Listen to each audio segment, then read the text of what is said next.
খুলনার বাঘের গর্জনে 2025 বিপিএল থেকে দৌড়ে পালালো Rangpur riders. Andre Russell Tim ডেভিডদের সকালে উড়িয়ে এনে বিকেলেই বিদায় দিতে হচ্ছে ফ্র্যাঞ্চাইজিটির। টানা 8 ম্যাচ জয়ের পর এবার এলিমিনেটর সহ 5 ম্যাচ হেরে বিদায় নিল টুর্নামেন্ট থেকে। মিরাজদের সামনে আজ মাথা তুলে দাঁড়াতেই পারেনি গ্লোবাল চ্যাম্পিয়নরা। বিপরীতে ম্যাচ জিতে এখন কোয়ালিফায়ারে চলে গেল টাইগার্সরা। খুলনার কাছে রংপুরের এমন অসহায়ত্ব নিয়ে বাকিটা জানবো রিপোর্টে।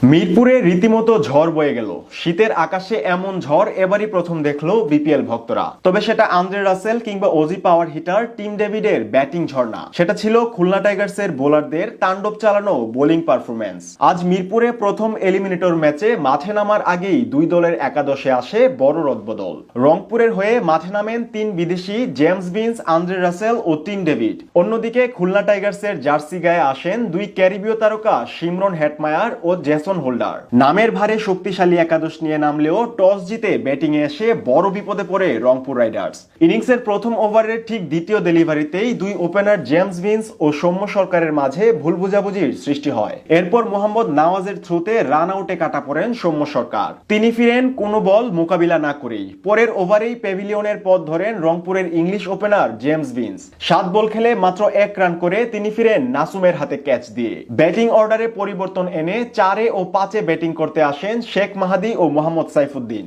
কিন্তু তারাও ফিরেন পুরোপুরি ব্যর্থ হয়ে। পাওয়ার প্লেতে মাত্র 19 রান তুলতে রংপুরের নামের পাশে নেই 5 উইকেট, যেটি কিনা তাদের ইতিহাসে প্রথম 6 ওভারে সবচেয়ে বাজে পারফরমেন্স ছিল। সেই ধসটা আর কাটিয়েই উঠতে পারেনি তারা। যদিও এক প্রান্ত আগলে রেখে ক্যাপ্টেন সুহান স্তম্ভ হয়ে দাঁড়িয়েছিলেন, বিপরীতে বাকিদের মতো হতাশ করেন অজি ব্যাটার টিম ডেভিডও। নাসুম আহমেদের বলে সামনে এগিয়ে বড় শট খেলতে গিয়ে শিমরন হেটমায়ারের হাতে ক্যাচ দিয়ে ফিরেন এই ডানহাতি ব্যাটার। অন্যদিকে বিগ ফিশ খ্যাত আন্দ্রে রাসেল ছিলেন আরো বেশি ব্যর্থ। 9 বল খেলে তিনি বিদায় নেন মাত্র 4 রান করে। শেষ দিকে অবশ্য কিছুটা লড়াই করার চেষ্টা করেন আকিব জাভেদ। তার 18 বলে 32 ও সোহানের 23 রানের উপর ভর করে 85 রানে অল আউট হয়ে যায় রংপুর রাইডার্স। জবাব দিতে নেমে শুরুতেই অধিনায়ক মিরাজের উইকেট হারায় খুলনা টাইগার্স।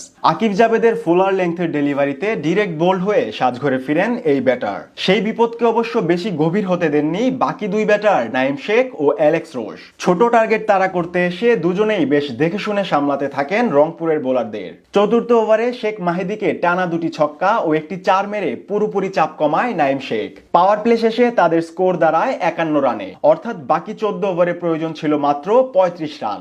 অল্প ব্যবধানটাকে আর বড় হতে দেননি খুলনার বাকি ব্যাটাররা, বেশ সহজেই পৌঁছে যায় জয়ের বন্দরে। অন্যদিকে এই ম্যাচ হেরে টুর্নামেন্ট থেকে বিদায় নিল রংপুর রাইডার্স। প্রথম 8 ম্যাচ জিতেও দলটার অবস্থান হলো 4র্থ স্থানে। বিপরীতে জয় নিয়ে খুলনা চলে গেল দ্বিতীয় কোয়ালিফায়ারে, যেখানে জিতলে চলে যাবে সোজা ফাইনালে।